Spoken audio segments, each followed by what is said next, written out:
Muy buenas noches a todos nuestros amigos. El día de hoy estamos bastante contentos de compartir con ustedes la presentación de nuestra amiga Ma Guadalupe Ortiz Bernal con la ponencia Espacios de la Muerte de una Hacienda de Campo en México. La maestra Ma Guadalupe Ortiz Bernal es licenciada en Antropología con especialidad en Arqueología y maestra en Historia por la Universidad Autónoma de Zacatecas.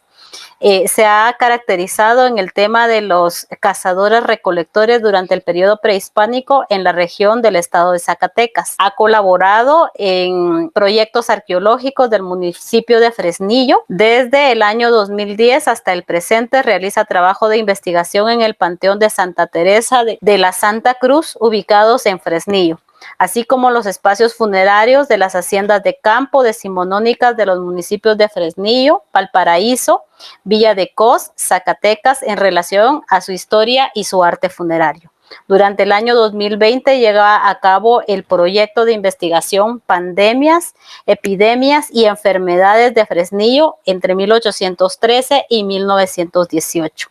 Es miembro activo de la Comisión de Historia de Arqueología del colectivo 450 de Fresnillo.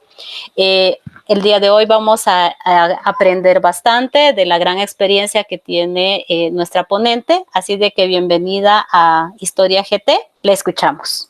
Bueno, hola, buenas noches a todos los que nos acompañan, y antes que nada quisiera agradecer al colectivo, a ustedes por la invitación, a Elisa especialmente por hacerme partícipe de su proyecto, y es un gusto estar aquí con ustedes.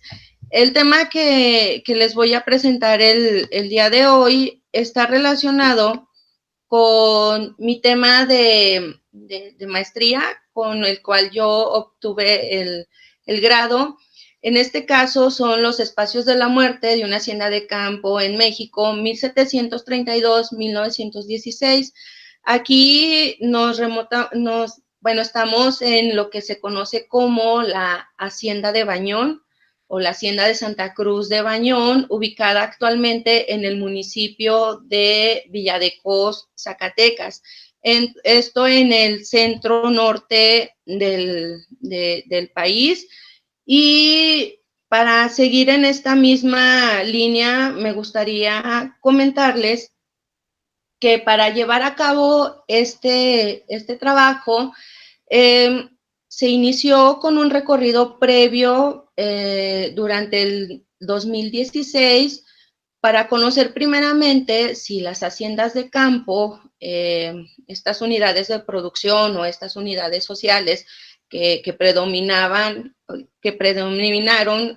durante todo el periodo novohispano en México y todo el siglo XIX, existía un cementerio.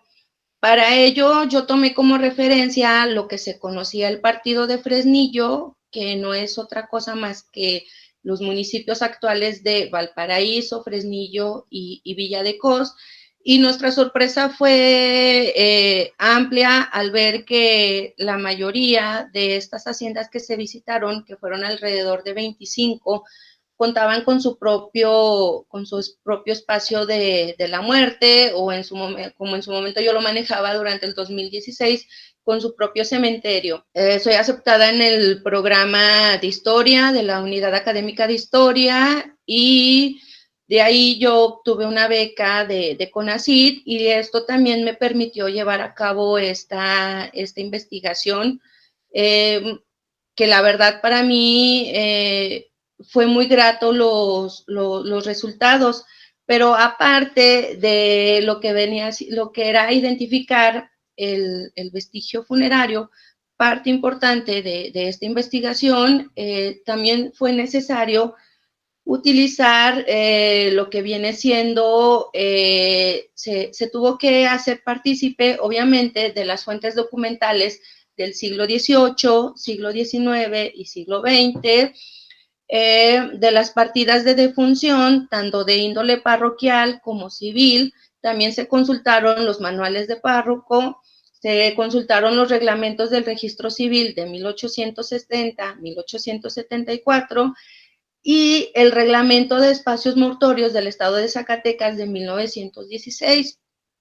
Todos estos elementos me permitieron complementar lo que es entender la actitud, que ese era uno de los objetivos, era el objetivo principal de la tesis, interpretar la actitud ante de la muerte de los habitantes de la hacienda de Bañón con respecto, teniendo como base, perdón, sus espacios funerarios, que no es otra cosa más que la iglesia como primer espacio y posteriormente el cementerio. También este trabajo fue obviamente de gran ayuda, el consultar los archivos, en este caso el Archivo General de la Nación, se consultó también el Archivo Histórico del Estado de Zacatecas, el Archivo de la Arquidiócesis de Guadalajara, el Archivo General del Poder Legislativo del Estado de Zacatecas, el Archivo Municipal de Pinos, y todos estos elementos me permitieron unirlos y complementarlos con la cultura material, y pues el resultado es el siguiente. Bueno, aquí tenemos como primera referencia la iglesia parroquial, la primera morada de San Cosme y San Damián, ubicados en Villa de Cos, Zacatecas, que es donde nosotros estamos partiendo para este estudio. Aquí, primeramente, los difuntos pertenecen al curato de San Cosme. ¿Por qué hago énfasis a esto de que este sentido de pertenencia, ¿no? ¿Por qué pertenecen a San Cosme? Bueno, para los compañeros de Guatemala, este es un mapa en donde vemos la República Mexicana y a su vez lo que es el estado de Zacatecas. Les comentaba, en el cuadrito, en esa parte está ubicado el municipio de Villa de Cos, Zacatecas, justamente donde se encuentra la hacienda de Santa Cruz de Bañón, que es esta hacienda de campo a la cual se estuvo investigando la actitud ante la muerte, y solamente es una referencia de entender cómo en estas unidades o estas unidades de trabajo, unidades sociales que predominaron, como se los comenté anteriormente, durante el periodo novohispano y durante el siglo XIX, es un reflejo de la actitud ante la muerte. En toda la República Mexicana había diferentes tipos de haciendas, beneficio, ganaderas, agrícolas. En este caso, Bañón era ganadera. También tenemos haciendas azucareras, pero este es solo un caso de cómo en un espacio rural se estaba viviendo la muerte, ¿no? Miren, todo inicia, aquí les presento este mapa en donde se ve la ubicación de Bañón y San Cosme. Resulta que para 1707 hay un litigio que presenta la iglesia parroquial de Fresnillo ante el obispado de Guadalajara, porque quiere que Bañón regrese a su jurisdicción eclesiástica para brindarles el servicio. ¿A esto a qué se refiere? Recordemos que durante todo el periodo novohispano, todo lo que viene siendo creencias y ritos en torno a la muerte, quien lo llevaba de la mano era la iglesia, la iglesia católica. La iglesia, ella, era quien nos decía que se tenían que preparar para la muerte, pero a su vez les decían que la muerte no era el final, sino era un paso para la vida eterna. Pero para ello tenías que llegar al más allá, y previo a esto, dependiendo de tus acciones en vida, era si llegabas al purgatorio. Llegas al purgatorio, tienes que purgar, la misma palabra nos dice, y ya después de ahí, ya sea que ibas al cielo o ibas al infierno. Entonces, la iglesia dice que tú te tienes que preparar previo a la muerte, tenías que pedir estas ayudas espirituales, estos auxilios espirituales, que es la comunión, la extrema unción y la confesión, y con ello, pues, mitigar un poco este tránsito al más allá. Pero no solo era eso, no solo la iglesia te brindaba esta ayuda espiritual, sino también te designaba el espacio al entierro. Aquí, Fresnillo se da cuenta que la feligresía de Bañón ya está acudiendo a Pánuco, porque para finales del siglo XVI, perdón, para el siglo XVII, Bañón ya estaba recurriendo a Pánuco para estos servicios espirituales, aparte de lo que viene siendo el bautismo y el matrimonio, ¿no? Entonces empieza un litigio a cargo de Fresnillo pidiéndole al obispado de Guadalajara que regrese Bañón a su jurisdicción.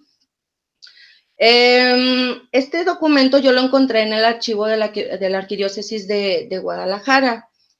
Estaba incompleto, pero esto permitió ver las bases de cómo es que posteriormente, para 1712, justamente entrando el siglo XVIII, se crea una nueva sede, una nueva ayuda de parroquia, en este caso San Cosme, y automáticamente Bañón pertenece a esta nueva ayuda de parroquia.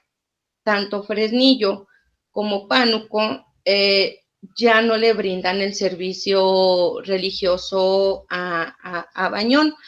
A partir de 1712, que también era algo muy importante para el obispado de Guadalajara, ¿no? Se tenía que cubrir toda su región, tenía que haber curatos, tenía que haber estas ayudas donde toda su feligresía recibiera estas ayudas estos auxilios espirituales. En este caso, yo hago referencia a lo que es este paso de la muerte. Por ejemplo, a partir de 1712, el obispo de Guadalajara concede o acredita esta nueva ayuda de parroquia que tiene como sede el Burgo de San Cosme. El Burgo de San Cosme también pertenecía territorialmente a Bañón. Al burgo se le da que tiene que ayudar o tiene que prestar el servicio religioso a varios puestos pertenecientes a reales de Mina. Estos reales de Mina era lo que viene siendo Pánuco, Ojo Caliente, Mazapil y también, otro real de Minas que está ubicado en San Luis Potosí. Entonces, en este mapa lo que podemos ver es la extensión territorial del burgo. También está el real de Minas de Nieves. Y, por ejemplo, en esta visita pastoral que hace el obispo Ávila y Camacho en 1712, le concede que designa que en San Juan de los Horcados y Agua Nueva, puestos pertenecientes al Real de Minas de Mazapil, pertenecieran al burgo de San Cosme. Esto es porque la feligresía estaba denunciando que cuando llegaba el sacerdote a brindar estas ayudas espirituales a los moribundos, cuando el sacerdote llegaba, pues la persona ya había fallecido.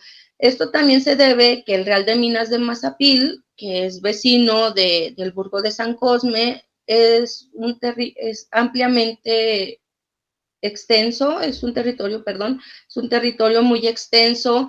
Entonces al sacerdote y también a los sacerdotes auxiliares, pues estas grandes distancias a veces les impedía llegar, ¿no?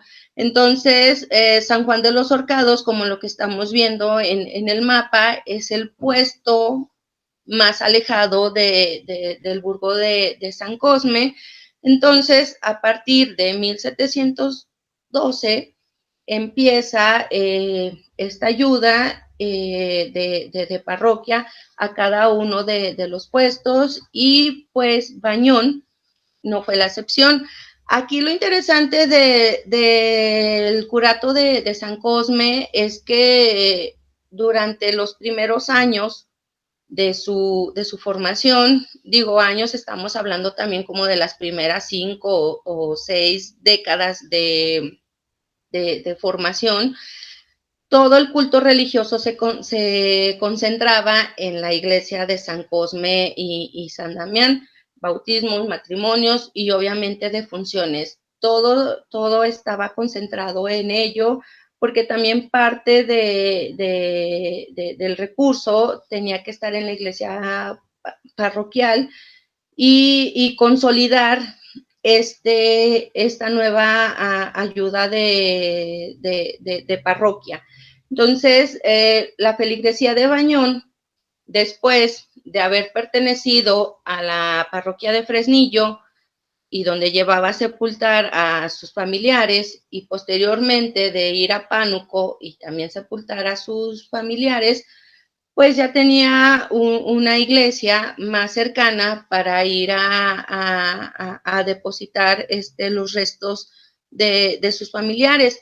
En este caso, por ejemplo, para poder aproximarse, para poder interpretar esta actitud ante la muerte de los vecinos de Bañón durante el periodo novohispano, se consultaron solamente 2 libros de defunciones. Aquí no sabemos qué pasó con el resto de los libros. En este caso, durante la primera mitad del siglo XVIII se consultó el libro segundo de asientos de 1732 a 1747, y con estas partidas se pudo observar que efectivamente la feligresía está pidiéndole al sacerdote estas ayudas, ¿no?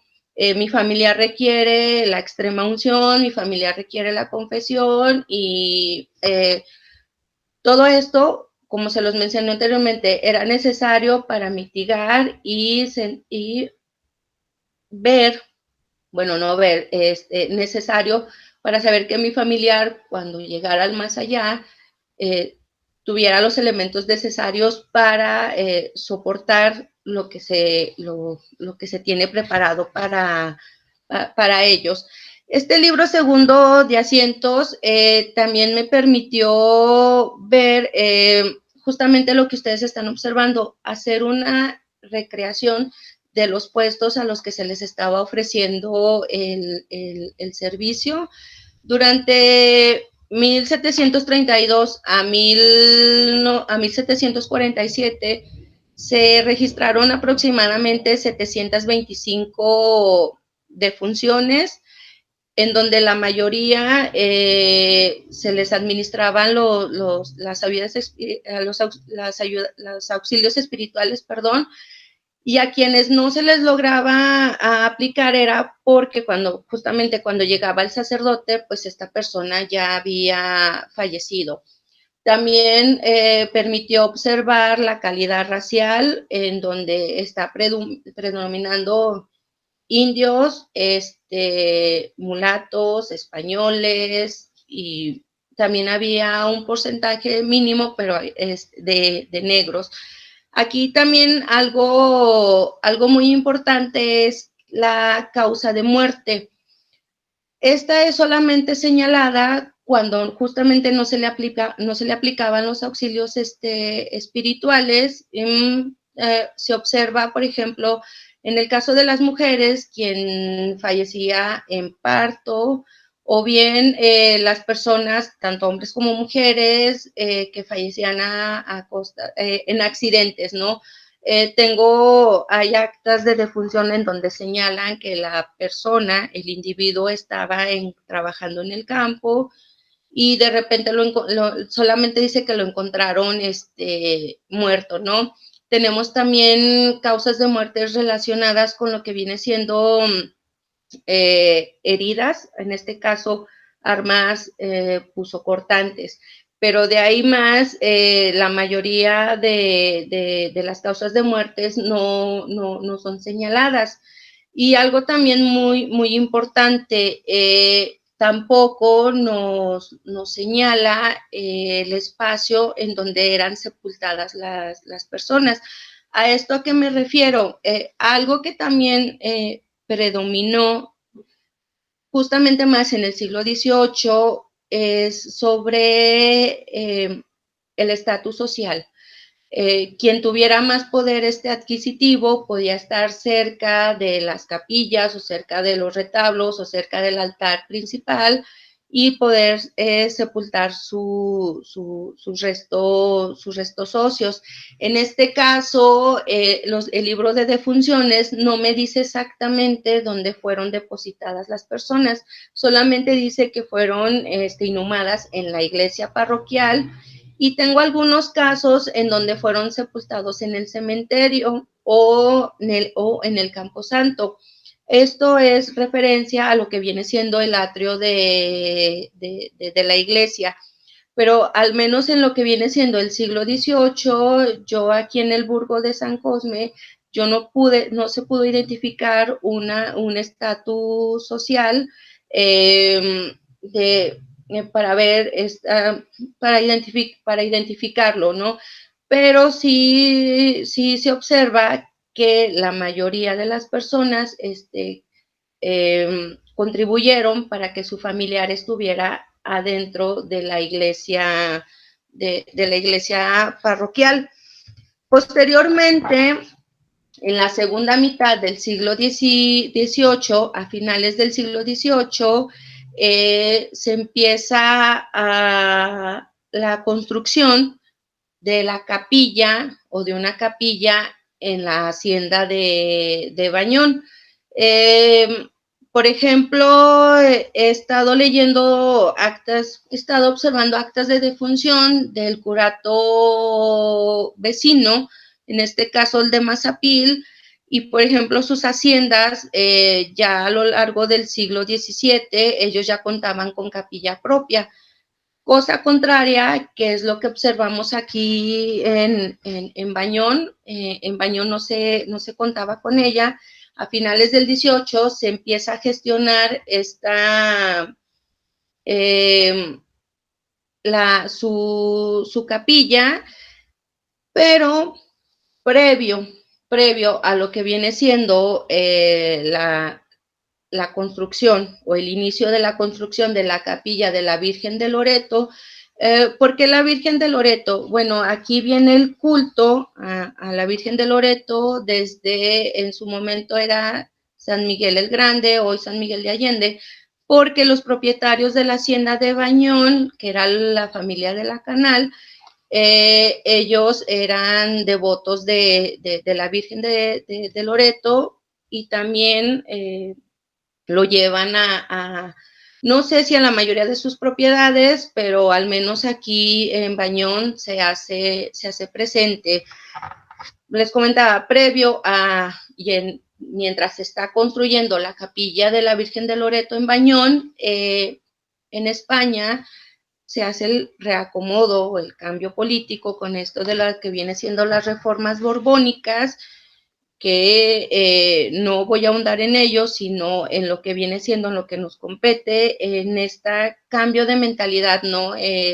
Por ejemplo, los ilustrados europeos ya están observando o ya están manifestando que inhumar en el interior de las iglesias, de las capillas, es dañino para la salud. O sea, ya están manifestando que es insalubre el sepultar a las personas dentro de las capillas. Esto, por ejemplo, hace algunos años leí una referencia, ¿no? En donde en una parte de España abrieron la tumba para depositar otro cuerpo y comentaban que días antes ya habían inhumado a otra persona y el sepulturero cayó muerto. O sea, los olores eran muy fétidos. Señala las fuentes, ¿no? De que cuando estaban en el culto religioso, en misa, los olores eran bastante fuertes. Entonces, estas ideas que se estaban formando en Europa, que se estaban consolidando en Europa, con la llegada de los Borbones a España. El rey Carlos III es quien empieza con estas cédulas reales a manifestar que ya no se tienen que sepultar las personas en el interior de las capillas y que es necesario edificar un nuevo espacio fuera de los poblados. Entonces, aquí empieza esta ruptura o empezamos a ver este cambio de actitud ante la muerte, en donde la muerte era cotidiana, se iba a la iglesia, se sabía que ahí estaba tu familiar, pero con esto, el separar el espacio de la muerte de los poblados, estamos viendo o se está viendo el inicio de un cambio de actitud ante ella, ¿no? Se comenta, se está alejando la muerte. Antes estaba en el centro de los poblados, ahora se intentaba o era necesario alejarla de los poblados por cuestiones de higiene. Obviamente hay bastantes estudios relacionados también con lo de la edificación de cementerios o de camposantos y pues la feligresía estaba manifestándose en contra. No aceptaban del todo que las personas fueran inhumadas en otro espacio, sino que fuera la iglesia.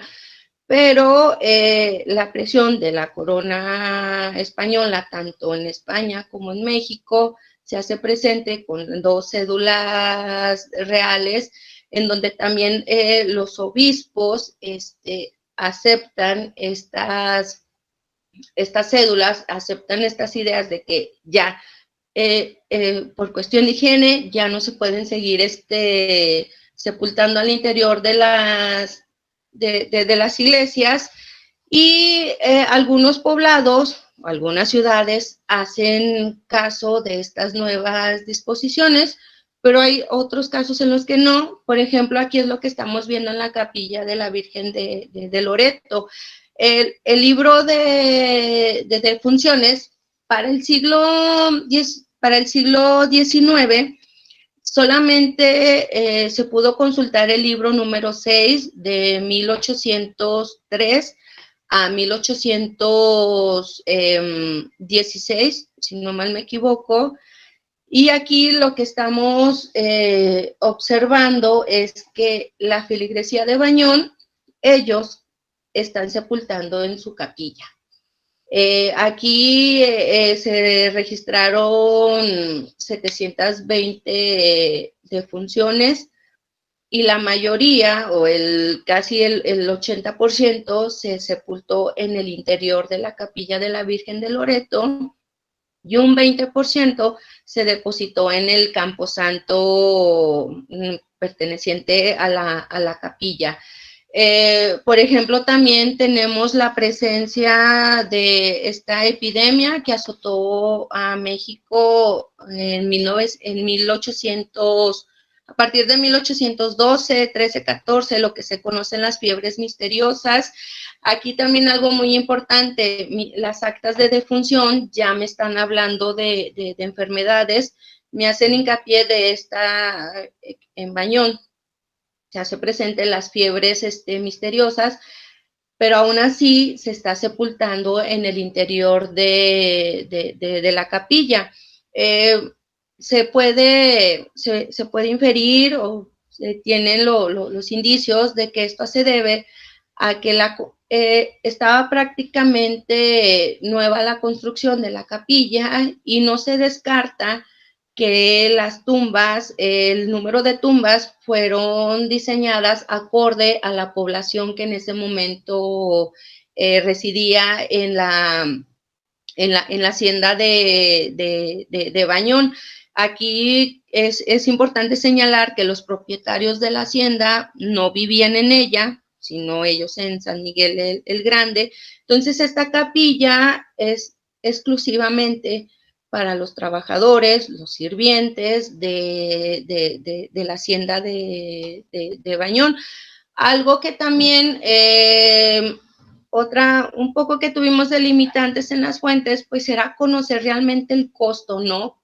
¿Cuánto le costaba a los habitantes a la feligresía de Bañón el sepultar a su familiar, ¿no? O sea, ¿qué tipo de misa? Si era una misa cantada, si era una misa de cruz alta, si era una misa de acuerdo al número de monaguillos, de sacerdotes. Aquí solamente me señala el entierro por limosna. Obviamente el nombre no lo está diciendo. La feligresía donaba cierta cantidad, pues para hacer uso de las personas que sí de plano no tenían con qué sepultar a su familiar. Por ejemplo, algo también muy importante, ¿no?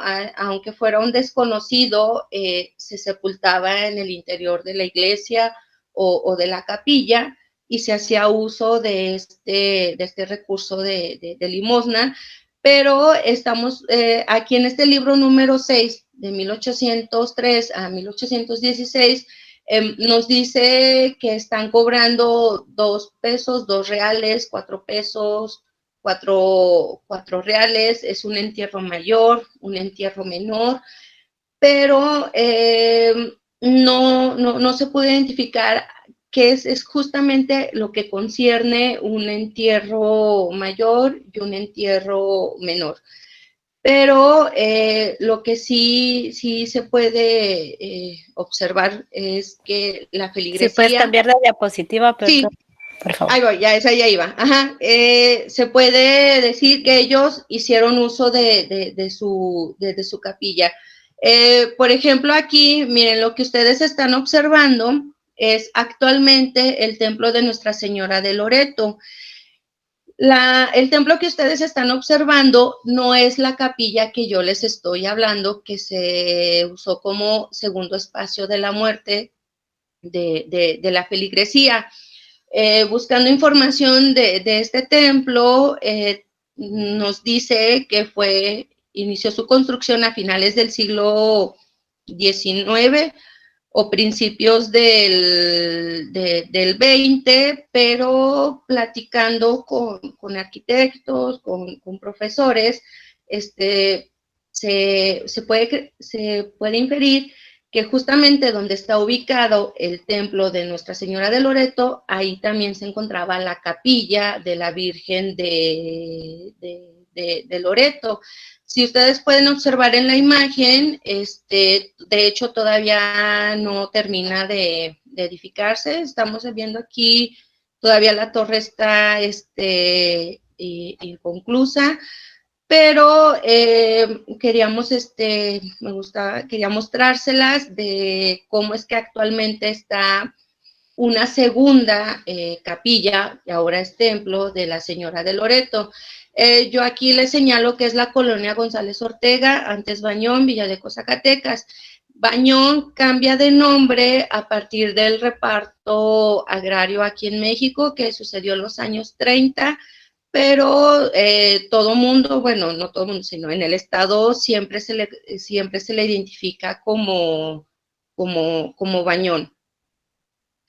Así surge lo que viene siendo, va pasando el tiempo, cuando es el cambio dejamos de ser parte de la corona española y somos el nuevo estado mexicano. Viene esta parte de que los difuntos ahora son asunto del Estado. Durante la primera mitad del siglo XIX, el Estado no tenía ni idea, o por ejemplo, algunos ayuntamientos no tenían ni idea de cómo administrar todo lo que viene siendo todo lo relacionado con cementerios, y le dejan todavía a la Iglesia Católica esta parte de administración, pero entrando la segunda mitad del siglo XIX, en México se suscita lo que vienen siendo las leyes de reforma, en donde es decirle a la Iglesia que ya ciertas funciones ya no les competen a ellos, o el derecho civil ya no les compete a ellos, sino al Estado. Entonces, el Estado ya se hace cargo del registro de matrimonios, de defunciones y también de nacimientos. Aquí entra una disputa entre el Estado y la Iglesia, y de igual forma, como cuando la corona española dice que se tiene que hacer nuevos cementerios, pues aquí también hay una resistencia por parte de feligresía y por parte de algunos sacerdotes en no acatar esta orden de que ahora ya el cementerio o los cementerios son asunto del Estado. También el nuevo Estado mexicano promueve mucho esta idea de edificar nuevos cementerios, y en el caso de la hacienda de Bañón, no pudimos identificar el dato de cuándo es que se edifica el espacio, pero a partir de 1860, 70, que ya con el análisis de las actas de defunción de carácter civil, ya vemos que está en funcionamiento. Aquí ustedes en la imagen observan el casco de la hacienda de Bañón. El casco no es otra cosa más que donde está edificada la casa grande, que es donde vivían los propietarios de la hacienda. Se encuentra la iglesia o el templo, y se encuentra también parte de lo que son las trojes. Las trojes era donde se almacenaban granos, en fin, ¿no? Y aquí lo importante era también ver la distancia del cementerio al casco, porque el casco es el eje principal, es el eje rector de las haciendas, y Bañón ya contaba con un cementerio. A partir de 1870 se viene un cambio de propietarios de la hacienda de Bañón, en este caso la familia Ibargüengoitia Yaguno, con Julián Yaguno y su esposa Rosa Yaguno, adquieren la propiedad, y acorde a las características que nos está ofreciendo el cementerio. Por ejemplo, aquí esta es una vista parcial del Google, del Google Earth. Se puede inferir que hubo una remodelación del espacio.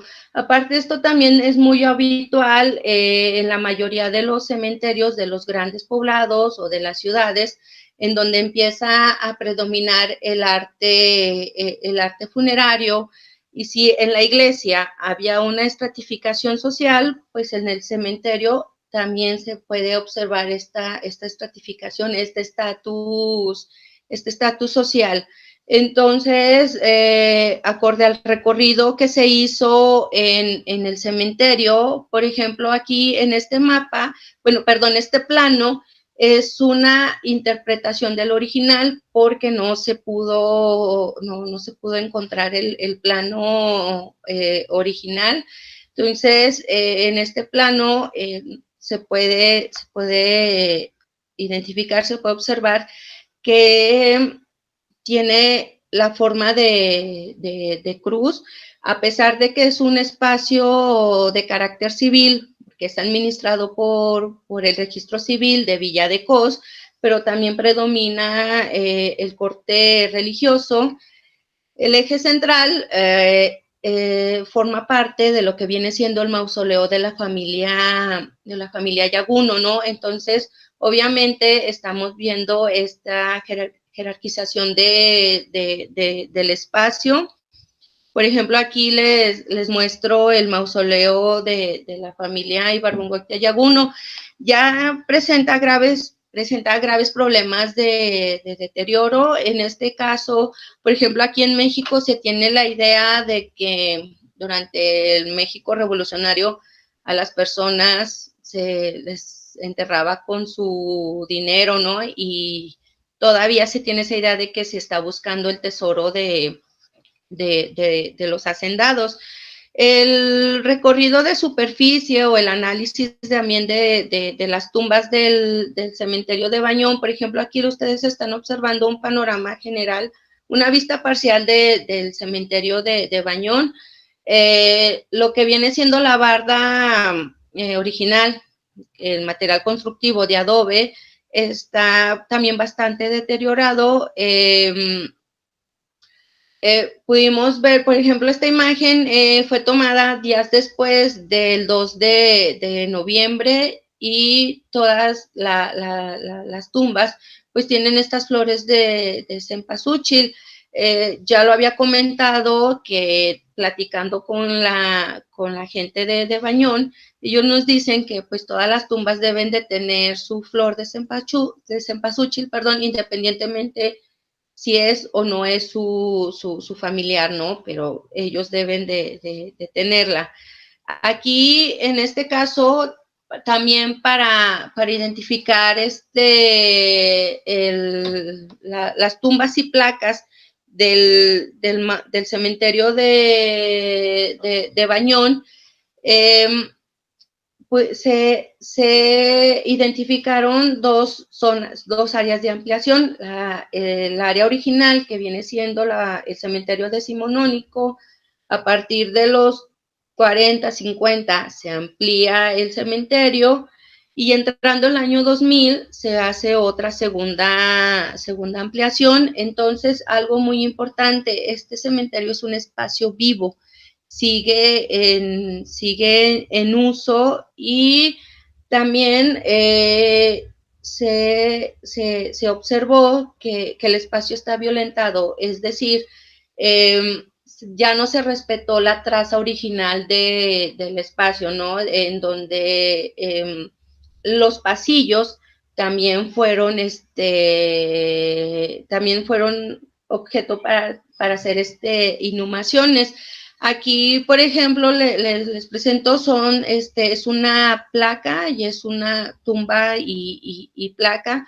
Por ejemplo, la más antigua que se identificó en el cementerio es de 1874. Está removida, ya no se encuentra en su espacio original. Para agosto del 2018 se identificaron tanto tumbas y placas, 74 elementos. Yo no descarto la idea de que si para el 2020 o el 2021 se vuelve a hacer un recorrido de superficie, este número de elementos ya disminuyó porque la mayoría de ellas también ya están dañadas, están fragmentadas, ya sea por cuestiones climáticas o bien también por daños intencionales, ¿no? Como en este caso, aquí estamos viendo también este tipo estamos viendo unos pozos de saqueo, esta intención, ¿no? De seguir buscando este tesoro de los hacendados. Pero con estos elementos, con los 74 elementos que se pudieron identificar, pues vimos que hay placas tanto de verticales como cuadrangulares. El material predominante es la cantera. Tenemos muy poco de lo que viene siendo mármol. Por ejemplo, las placas de la familia Ibargüengoitia son de mármol. Y cerca del mausoleo de los propietarios de la finca se encuentran las mejores tumbas y placas.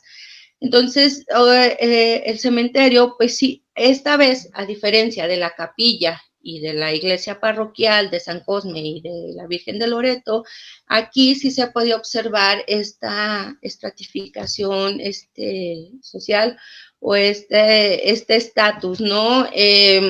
Yo no pude consultar el archivo de la hacienda, pero no descartamos que las personas que están sepultadas alrededor o cerca del mausoleo Ibargüengoitia y Agono, pues serán los trabajadores con más rango, ¿no?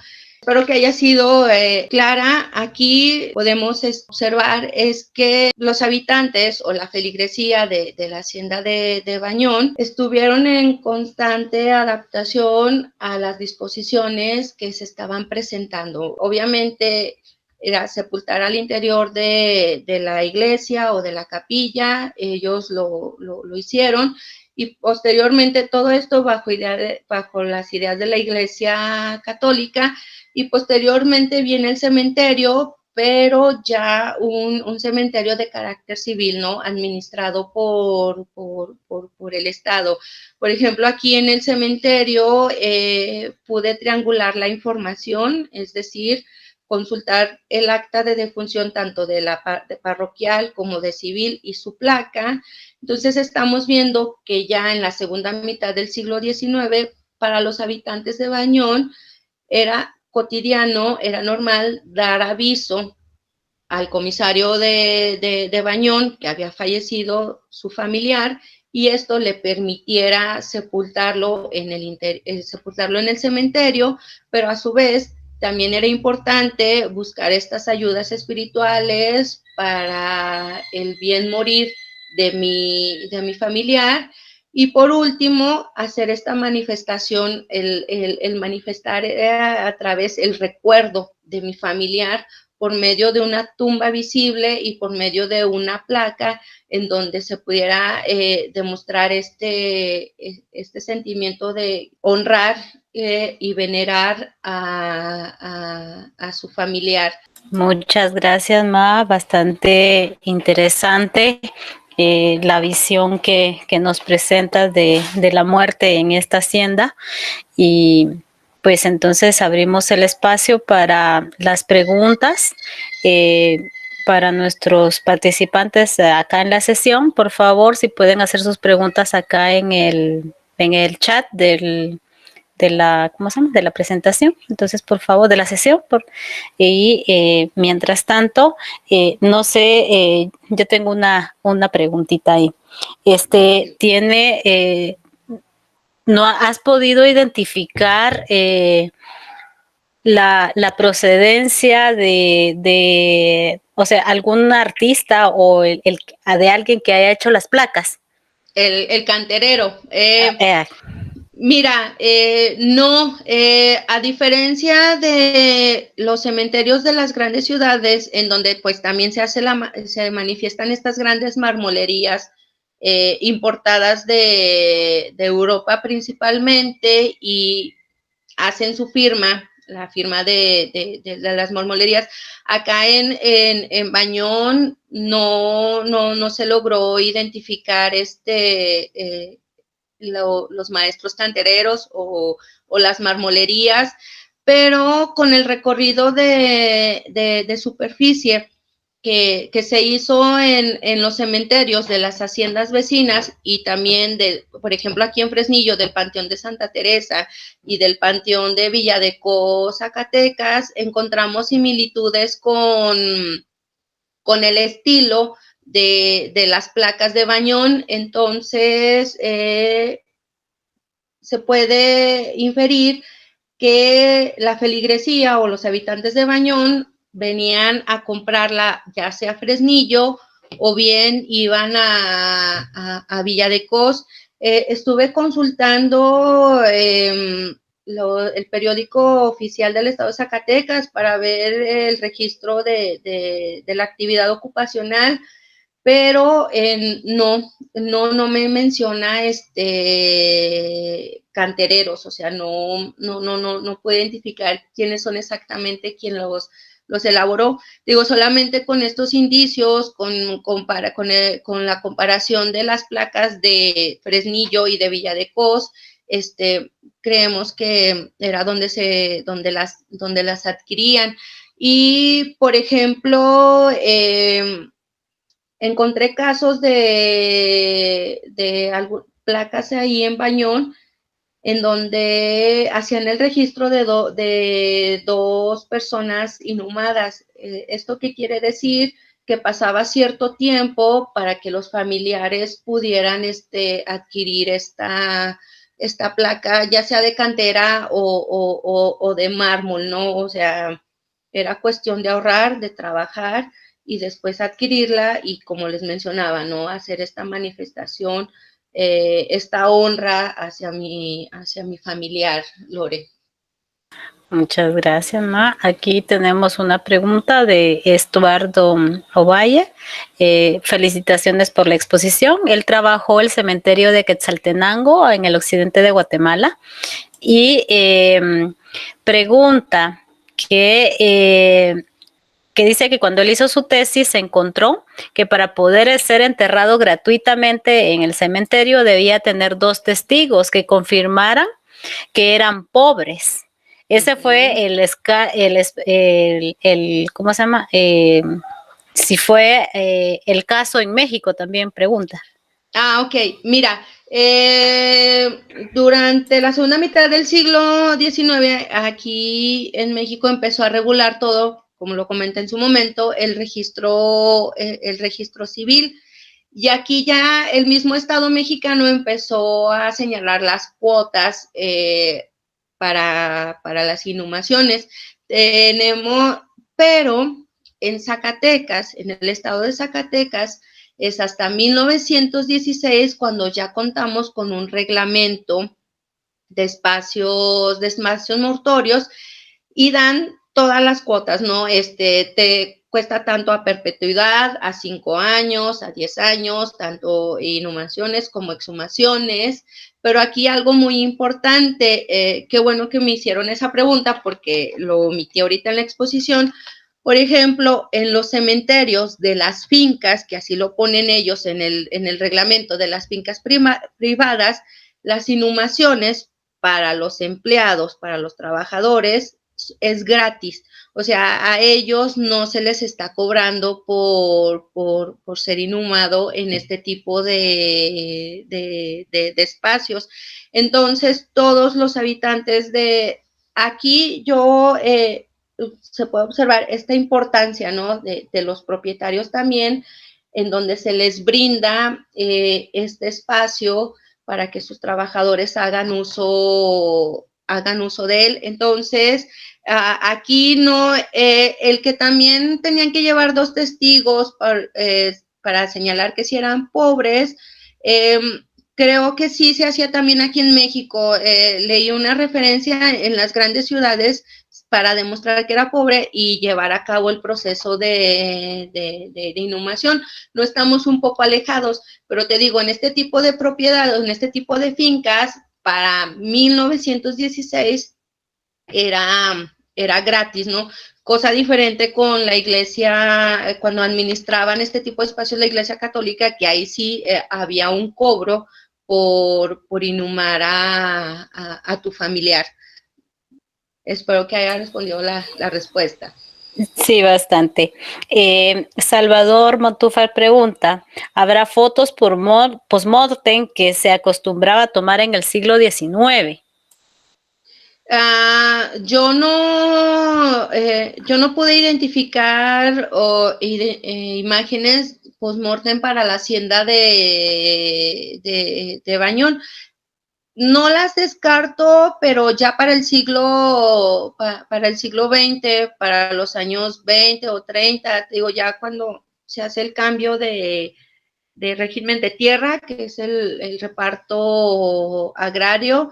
Hace poco en Facebook, en una página de San Cosme, proporcionaron imágenes de cómo estaba el templo de Nuestra Señora de Loreto. Son las imágenes más antiguas que yo pude identificar hasta el momento de la hacienda de la antigua hacienda de Bañón, pero post-mortem no pude identificar. Muy bien. Claudia Quintanilla pregunta si hay alguna publicación sobre tu tema y cómo puede contactarse contigo. Bueno, les paso mi correo electrónico sin problema alguno y mi tesis está por subirla en la plataforma Cascan, que forma parte de la unidad de la Universidad Autónoma de Zacatecas, pero si no también se la hago llegar a su correo electrónico, Lore. Y Muchas gracias. hasta el momento no hay publicación, solamente, de hecho, déjenme decirles que esta es la tercera vez que hablo sobre mi tema de tesis. Muchas gracias. Somos afortunados entonces. Muchas gracias. Ah. Edwin García pregunta, ¿las leyes sanitarias de México ayudan a proteger el patrimonio? Me imagino que es actual, es actual. Mira, en la protección del patrimonio cultural, el patrimonio arquitectónico, monumental, está acorde al Instituto Nacional de Antropología e Historia. Por ejemplo, en años recientes se vino también este boom de hacer museos los cementerios.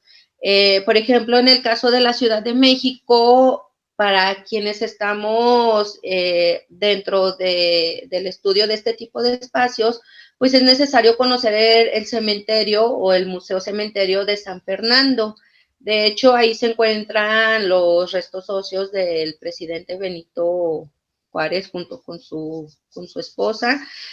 Y también esto depende de quién es, por ejemplo, ahí está un trabajo muy importante es del arquitecta, perdón, Ethel Herrera, y ella forma parte también del instituto y se ha logrado conservar este tipo de espacios, ¿no? Pero este comentario viene se ha dado más énfasis a los grandes cementerios, que yo siempre lo he dicho cuando hablo del cementerio de Bañón, ¿no? Este es un cementerio de un espacio rural y no vamos a encontrar las grandes obras que predominaron del arte funerario, a diferencia de los cementerios urbanos, pero te digo, el instituto sí se ha dado la tarea de conservar este tipo de espacios, pero México es un país muy grande y pues no se alcanza a cubrir todos los espacios. Por ejemplo, de las veintitantas haciendas que se visitaron, todas presentan, bueno, los espacios, los cementerios presentan graves problemas de deterioro, vandalismo, atmosféricos, pero también aquí es muy importante pues hacer conciencia a los habitantes, o sea, también nosotros mismos tenemos que aparte de las autoridades competentes, pues también nosotros debemos de conservar este tipo de espacios. También aquí en el Panteón de Santa Teresa de Fresnillo se han perdido muchísimas piezas por el descuido que ha presentado el espacio. Te digo, yo el tiempo que hice mi trabajo de campo en Bañón, pues sí se estuvo hablando con ciertas personas del poblado, pues explicándoles por qué era importante. Obviamente cuando fui me presenté con el comisario, porque tienes que pedir permiso para acceder al espacio, ¿no? Y más cuando es recurrente tus visitas de campo, pues tienen que saber quién eres tú, ¿no? O sea, tampoco puedes entrar ahora sí como un dicho coloquial aquí en México, Pedro por tu casa, ¿no? Hay que hacer todo el protocolo y se les decía que era importante, era parte de ellos mismos, ¿no? Que ahí estaban sus familiares, algunos de sus familiares, y pues que era muy, muy importante seguir conservando el espacio. Por ejemplo, ahí en Bañón, el área antigua, o la primera sección, que yo fue la que así le denominé, pues se conserva el pórtico o el acceso principal, que ustedes es la fachada que vieron al inicio de mi presentación, y parte de la barda original. De ahí más, pues sí se ha visto el deterioro, ¿no? Pero confiemos en donde se pueda llegar a abarcar la protección para este tipo de espacios, Lore. No sé si respondí la pregunta. Sí, bastante clara. Limo Soto pregunta, la hacienda de Bañón estuvo en el itinerario de camino a Texas. Entre tus pesquisas en archivos encontraste casos de fallecidos que se encontraban como viajeros hacia el noreste de México. Maestro Limo, muchas gracias por estar aquí. Fíjate que, déjame comentarte, maestro Limo, que sí tengo registro de personas que fallecieron justamente entrando el siglo XVIII. En el libro de 1732 a 1747, en donde dicen que son personas que iban de paso en la hacienda, iban en el camino y caían muertos. Así dice el acta de función, pero no nos dice, maestro Limo, de dónde venían ni a dónde se dirigían. Solamente señalan que durante el camino o de paso hacia Bañón o el Burgo de San Cosme, estas personas fallecían de manera sorpresiva.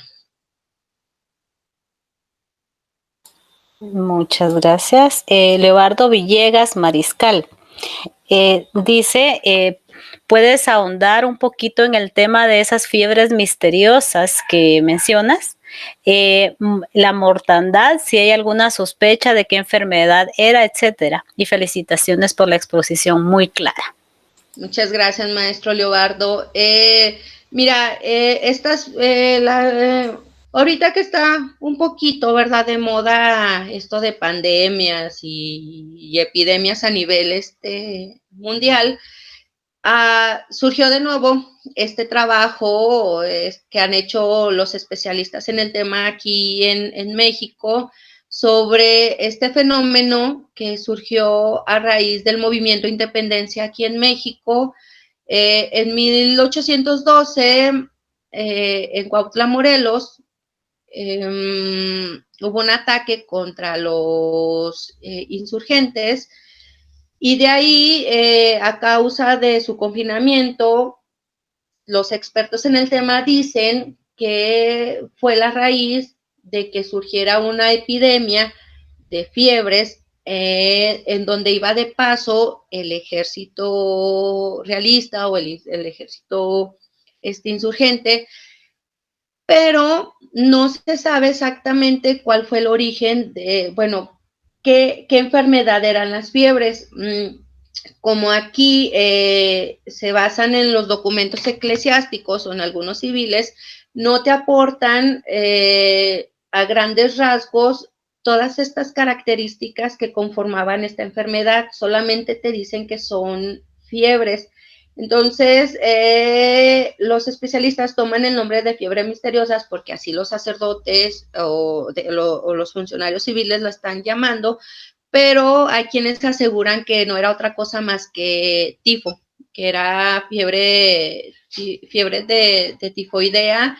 Y el asunto es que, por ejemplo, estas fiebres misteriosas no se dieron en todo el país, sino solamente en ciertas áreas.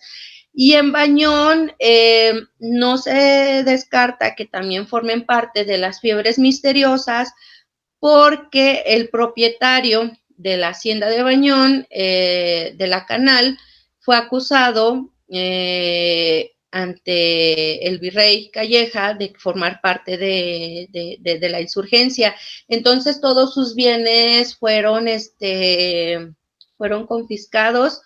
Estuve buscando información, pero encontré un mapa en donde te dicen el paso de las fuerzas realistas también, y justamente está Bañón, entonces no se descarta que esto haya sido el origen también de estas fiebres misteriosas en Fresnillo. Aparte, por ejemplo, el párroco de Fresnillo nos dice esta movilidad, ¿no?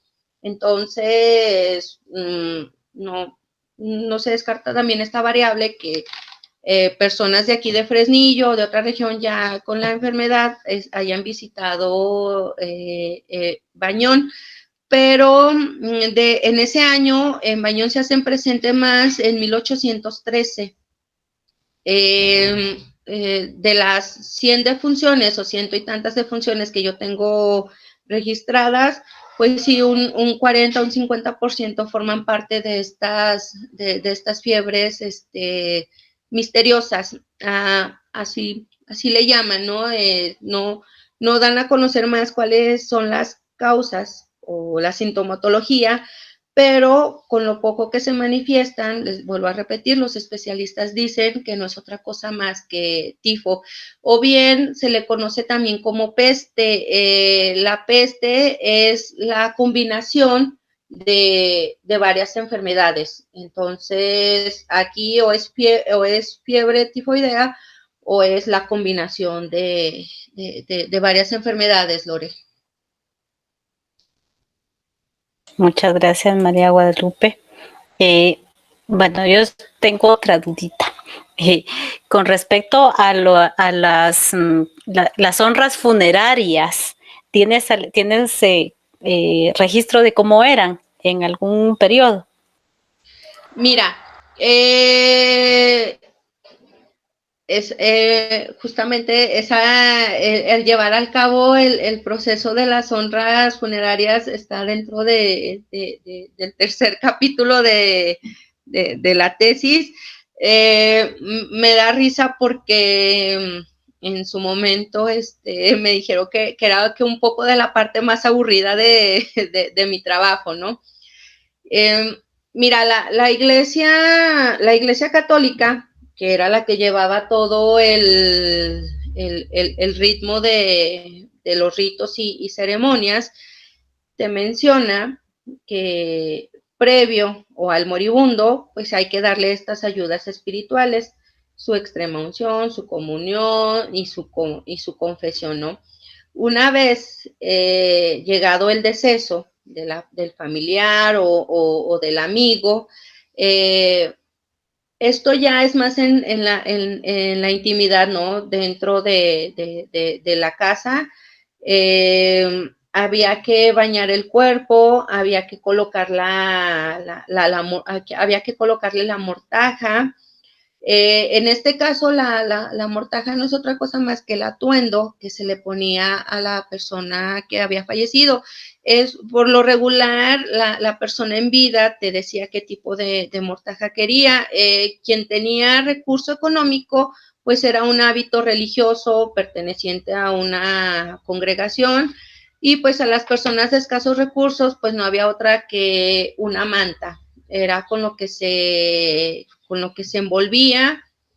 Posteriormente venía lo que era el velar a la persona, se le hacía notificación a los familiares más cercanos, a los amigos. Y, por ejemplo, aquí en Bañón también se debía de tomar en cuenta la distancia. Eh, eh, por ejemplo, se hizo, en mi caso, tuve que medir la distancia en leguas. Bueno, se te dice la distancia en leguas del burgo de Bañón al burgo de San Cosme, y caminando se hacían aproximadamente 3 horas. Entonces también tú como familiar debías de contemplar esto, entre 2 o 3 horas caminando. Entonces, cuando ocurría el deceso, también alguien de la familia o un amigo iba y le notificaba al sacerdote para que preparara lo de la misa y también el lugar de sepultura, para cuando llegaran con el cuerpo ya estuviera la tumba preparada. Una vez que se emprendía el camino, por ejemplo, en carreta, no sabemos si en Bañón tenían una carreta destinada a dicho fin o era una carreta que se prestaban los vecinos, y llegaba y se les propiciaba la misa de cuerpo presente.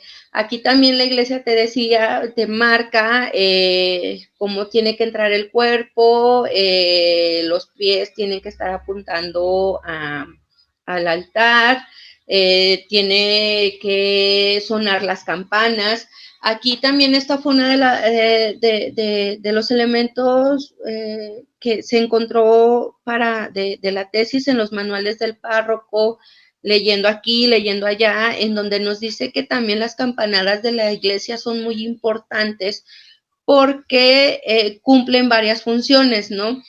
Que ya es el llamado de la feligresía, es congregar a la feligresía, pero también algo muy importante es el llamado a los muertos.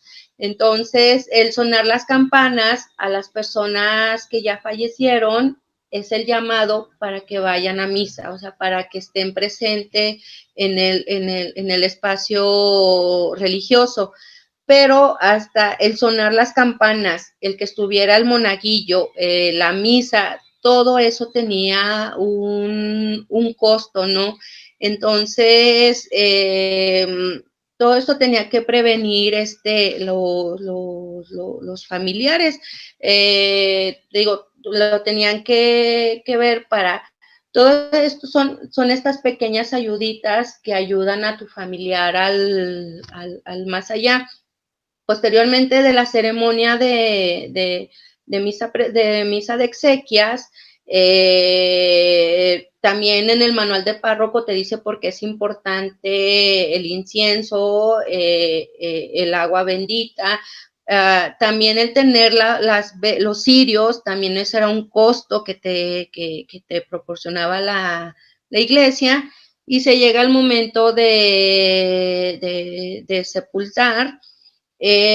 Pero posteriormente también vienen las misas, por ejemplo, que tú le podías dar a tu familiar cada mes, o si la persona en vida en su testamento había dicho, a mí voy a dejar pagadas tantas misas para salvar mi alma. Por ejemplo, hace algunos meses se estuvo difundiendo la nota en Facebook de que en una parte de España todavía se sigue respetando la misa de difuntos que pagaron personas durante el siglo XVII o durante el siglo XVIII, ¿no? Pero te digo, todo este tipo de honras pues también depende del recurso económico que tenía la persona.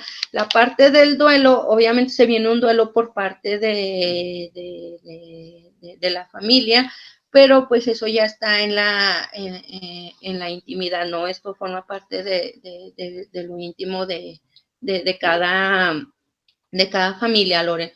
No sé si me expliqué bien.